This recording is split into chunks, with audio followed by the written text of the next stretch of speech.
We are anonymous.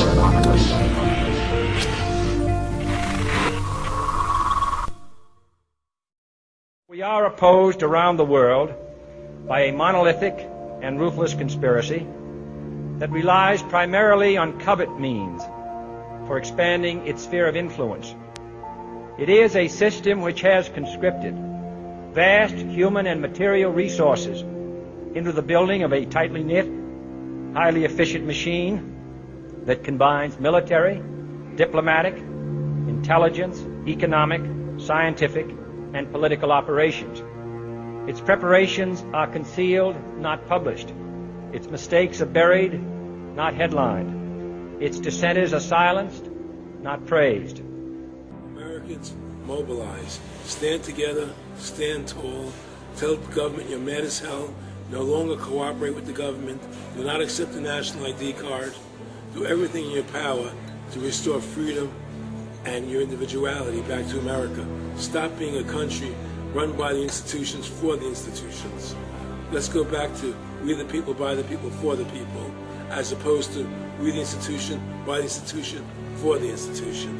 Stop being scared. We have to stand up and do what's necessary to take back, to stop these bankers, this elite, this government full of lies, congressmen full of liars. As Iraq veterans against the war, we are resisting an occupation we once risked our lives for. We swore to support and defend the Constitution of the United States of America, but we found out the hard way that the greatest enemies of the Constitution are not to be found in the sands of some far-off land, but rather right here at home. When injustice becomes law, resistance becomes duty. It is time we start meeting oppression with resistance. They cannot stop us. Humanity marches on. The utmost manifestation of love and devotion to America is today, as it always has been, resistance of tyranny. Resist we must, and resist we will. We will not be silent. We will not obey. We will not let our government destroy our humanity. We will not wait another moment in fear to stand up for what we know to be right. It is time we start meeting oppression with resistance. Northwoods, explain that really quick. This is 1962. The Joint Chiefs of Staff signed a document that was planning on having fake attacks on American civilians and blaming it on the Cubans to get us to go to war with Cuba. They were going to blow up a drone jetliner. They were going to send a jet into the air and blow it up. Oh my God! And blame the Cubans for it and get us to go to war with Cuba. Planning on having fake attacks on American civilians. The time when the operation of the machine becomes so odious, makes you so sick at heart that you can't take part. You can't even passively take part. And you've got to put your bodies upon the gears and upon the wheels, upon the levers, upon all the apparatus, and you've got to make it stop. And you've got to indicate to the people who run it, to the people who own it, that unless you're free, the machine will be prevented from working at all. I served with Kilo Company, 3rd Battalion, 8th Marines as an automatic machine gunner. There's a term, once a Marine, always a Marine, but there's also the term, eat the apple, F the Corps. I don't work for you no more. And I'm a Marine. I took an oath to defend the Constitution. The Constitution! I didn't take an oath to defend these banksters. And I guarantee you, all you devil dogs out there need to rise up and take over this country and defend the Constitution against these punks. Okay, I'm sick of it too, Alex. You know, I'm a Marine, but I'm sick of this. You know, they're using us and they're sucking us dry and they are destroying us.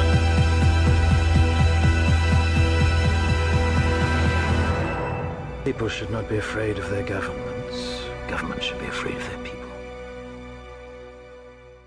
Councils of government, we must guard against the acquisition of unwarranted influence, whether sought or unsought, by the military-industrial complex.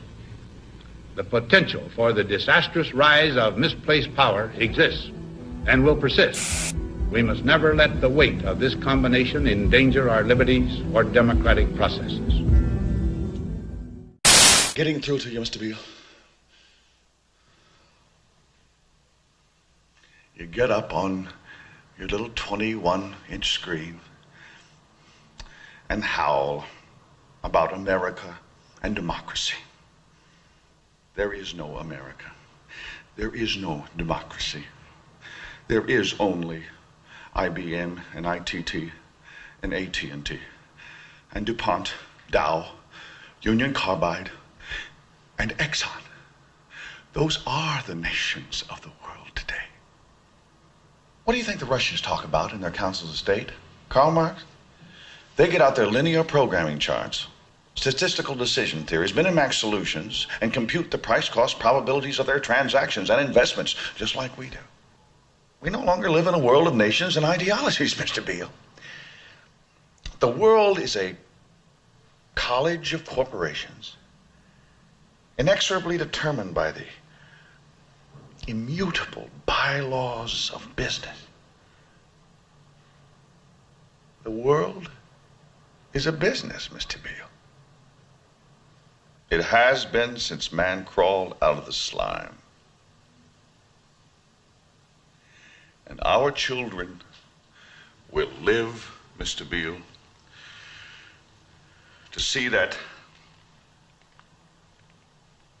perfect world in which there's no war or famine, oppression or brutality.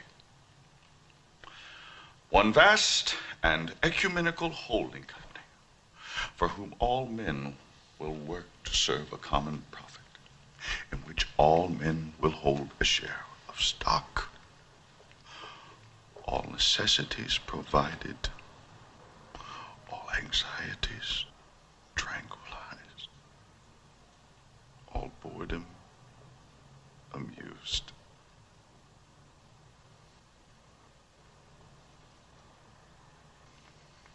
And I have chosen you, Mr. Beale, to preach this evangel. Why me? Because you're on television, dummy. 60 million people watch you every night of the week, Monday through Friday. I have seen the face of God. You just might be right, Mr. Beale.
You are not alone. Although sometimes things do seem unfixable, never lose hope.